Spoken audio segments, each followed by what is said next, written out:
Hello, আসসালামু আলাইকুম।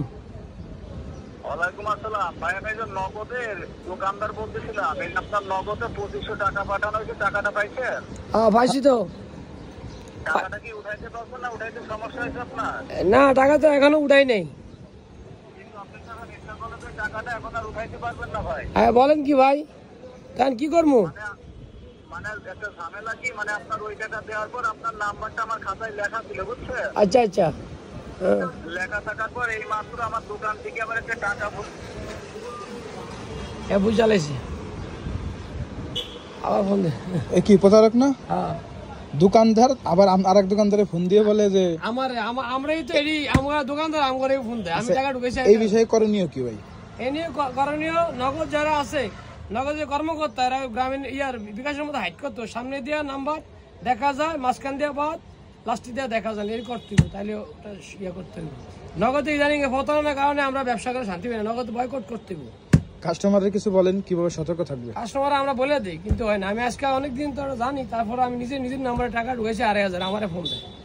কোন এত দুঃখ? তো সবাই আসলে সতর্ক থাকবেন, এইভাবে ফ্যাক নাম্বার থেকে ফোন আসে এই বিষয়টা নিয়ে। আবার ফোন দিয়েছো না? আচ্ছা, রিসিভ করেন। হ্যালো, আসসালামু আলাইকুম। আপনি কি লাইনটা কেটে দিয়েছেন? না, আমি কাটে দেবো কিলে, লাইন তো আপনি কাটে দিলেন। হ্যাঁ, আমি আপনাকে বলি, মানে ওই কম্পিউটারটা করার জন্য জি, আপনার অ্যাকাউন্টের লেনদেন অপশনটাই বন্ধ হয়ে গেছে, যে কেউ টাকা পাঠালে ঢুকবে না, আর আপনার অ্যাকাউন্টে যত টাকাই থাকবে ওই টাকাগুলো তুলতে পারবে না, শুধু ব্যালেন্সটা চেক করতে পারবেন আর মোবাইল রিচার্জ নিতে পারবেন, বুঝছেন? আচ্ছা। তো এখন মানে মানে আপনাকে আগে কোনো টাকা থেকে টাকা দেওয়া লাগবে? আগে মনে হয় 55 টাকা ছিল। আমি এবার এই মাসে আপনার অ্যাকাউন্টটা চালু করার জন্য অফিসে বলছিলাম, অফিস থেকে কি আপনাকে ফোন দিতে 2 মিনিট আগে? না ভাইয়া, দেয় না তো। আচ্ছা, তাহলে আমি আপনার অ্যাকাউন্টটা চালু করার জন্য আবারও বলতেছি, দেখবেন এখনই ফোন দিবে। ফোন দিলে জি, আপনি বলেন যে আমার দোকানদারের সঙ্গে কথা হয়েছে, এখানে আমার কোনো ভুল নাই, আপনার আমার অ্যাকাউন্টটা চালু করে দেন। ওরা অফিস থেকে একটা মেসেজ দিয়ে আপনার অ্যাকাউন্টটা এখনই চালু করে দিবে, বুঝতে পারছেন? জি জি জি। আচ্ছা, আপনি ফোনটা হাতে ধরে রাখেন, এখনই ফোন দেবে, আপনি শুধু রিসিভ করে কথা বলেন, ঠিক আছে? আচ্ছা ঠিক আছে ভাই। এখনই ফোন দেবে। আচ্ছা, না একটা ফোন দিব, ফোন দিয়ে আমার থেকে ওটিপি চাইবো।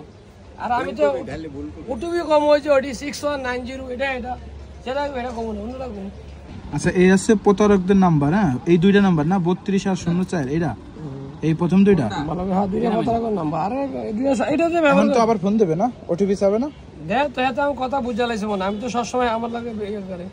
এখন ঘটনা হইলে আমার তো ওটিপি চাইলে আমি ওটিপি দিমু, উল্টা পাল্টা দিমু আর কি, যেটা সঠিক হবে এটা উল্টা ঘুরিয়ে দিমু আর কি। যদি ওটিপি দেন তাহলে কি হবে? ওটিপি দিলে আমার টাকা নিয়ে যাবো, যা অ্যাকাউন্টে থাকবে সব অ্যাকাউন্টে টাকা নিয়ে যাবে ওরা।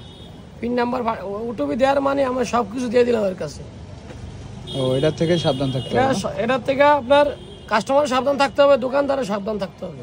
ওটিপি নিলে ওরা অ্যাক্সেস নিয়ে ফেলায়, বুঝতে পারছেন? ওটিপি নিব, ওরা অ্যাক্সেস নিয়ে পরে কাস্টমার টাকা নিয়ে যায় বা দোকানদার টাকা নিয়ে যায়। এটা নগদ একটা কিছু করতে হবে দ্রুত ভিত্তিতে, নাহলে এটা তো সমাধান হইব না। কারণ বিকাশ এটা আগে ছিল, বিকাশ এটা বন্ধ হয়েছে, নগদ শুরু হয়েছে।